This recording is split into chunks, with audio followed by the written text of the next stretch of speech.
జ్యోతిషాస్త్రరీత్యా ద్వాదశ రాశుల్లో 10వ రాశి అయినటువంటి మకర రాశి మిత్రులారా, మీరు ఉత్తరాషాఢ నక్షత్రం 2, 3, 4 పాదములు, శ్రవణ నక్షత్రం 1, 2, 3, 4 పాదములు, ధనిష్ఠా నక్షత్రం 1, 2 పాదాలకు జన్మించిన మీరు మకర రాశి వారిగా పరిగణించబడుతున్నారు. మీకు ఈ మార్చి నెల శుభాశుభ ఫలితాలు ఎలా ఉన్నాయంటే అద్భుతంగా చెప్పచ్చు. ఎన్నో రోజులుగా ఎన్నో ఏళ్ళుగా పడుతున్నటువంటి ఈ 7.5 శని ఉంది చూసారా, ఆ 7.5 ఆ 7.5 యొక్క అవసాన దశ వచ్చేసింది. మకర రాశి మిత్రులారా, మీకు ఇది నిజంగా అదృష్టమైనటువంటి నెల అని చెప్పచ్చు. అన్నిట్లోనూ మార్చి నెలలో చాలా అనుకూలమైనటువంటి ఫలితాలు.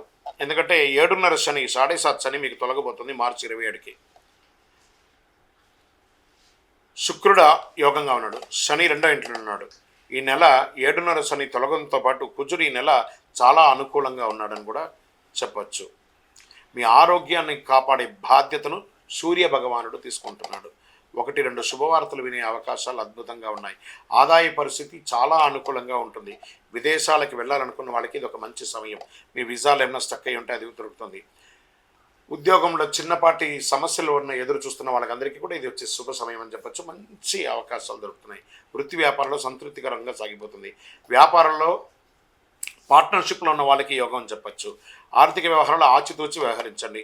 ఆర్థిక సహాయం చేయడంలో ఆచితూచి వ్యవహారం చేయండి. మీరు ఆర్థిక వ్యవహారాలు చేయడంలోనూ మీరు సహాయం తీసుకోవడంలో కూడా ఆచితూచి ఉండండి. రియల్ ఎస్టేట్ చాలా సుముఖంగా ఉంటుంది చెప్పచ్చు. విద్యార్థులకి శ్రమ తప్పకపోవచ్చు, కానీ ఫలితం బాగుంటుంది. ఉల్లాసంగా సాగిపోతారు. ప్రేమికులుగా ఉన్న వాళ్ళందరూ కూడా భార్యాభర్తల మధ్య అన్యోన్యత పెరుగుతుంది. సంతానం లేని వారికి ఇది ఒక సంతాన యోగం కలిగి ఒక అద్భుతమైన సమయం వచ్చు. ప్రభుత్వ వ్యవహారాల్లో అనుకూలంగా ఉంటే మేము పర్మిషన్స్ కోసం అవన్నీ పెట్టినవన్నీ కూడా కలిసి వస్తుంది. వివాహ, ఉపనయన, సీమంత, గృహప్రవేశ యోగాలన్నీ కూడా ఈ నెల బాగా జరుగుతుంది. ఇంట బయట మానసిక ఒత్తిడి స్ట్రెస్తో ఉన్న వాళ్ళు మీకు అందరికీ కూడా ఒక రిలాక్స్ అని కూడా చెప్పచ్చు. రాజకీయ నాయకులకి ఏప్రిల్ నుంచి చాలా బాగుంటుందని చెప్పచ్చు. వాహనం నడిపేటప్పుడు జాగ్రత్తగా, దస్తావేజులు అవన్నీ కూడా జాగ్రత్తగా పెట్టుకోండి. పర్మిషన్స్ ఏమైనా ఉంటే కూడా ఏమైనా మీ రెన్యువల్స్, ఇన్సూరెన్స్ అవన్నీ కూడా జాగ్రత్త తీసుకోండి. షేర్ మార్కెట్ స్పెక్యులేషన్ మిశ్రమంగా ఉంటుంది. మీడియా రంగం వారికి చాలా బాగుంటుందని చెప్పచ్చు. సాఫ్ట్వేర్ రంగం వారికి as it is stress but good అని కూడా చెప్పచ్చు. విదేశాల్లో చదవడాలి వెళ్ళాలనుకున్న వాళ్ళకి ఇది ఒక మంచి సమయం అని కూడా చెప్పచ్చు. ఈ నెల పాజిటివ్ డేస్ అని చెప్తే మార్చి 1, 3, 6, 9, 15 అని కూడా చెప్పచ్చు.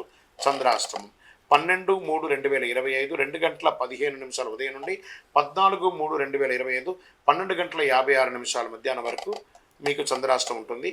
ఈ సమయంలో కాస్త జాగ్రత్తగా ఉండండి. అదృష్ట సంఖ్య 6, 7 అని చెప్పచ్చు. పరిహారం శుక్రవారం సప్తసతి పారాయణం చేయండి. అమ్మవారికి చండీ పారాయణం చేయండి. శనివారం ఇంటి ఇలవేల్పని ప్రార్థన చెయ్యండి. అతి శక్తివంతమైనటువంటి కరుంగాళి మాలను ధరించి ఆయురారోగ్య ఐశ్వర్య భోగభాగ్యాలను పొందండి. ఇంకను మీ వయస్సు ఎంత ఉందో ఆ సంఖ్యతో మీ ఇంటి ఇలవేల్పు దగ్గర దీపం వెలిగించి నువ్వుల నూనెతో ఆరోగ్యంగా ఉండండి, ఐశ్వర్యంగా ఉండండి. విజయోస్తు.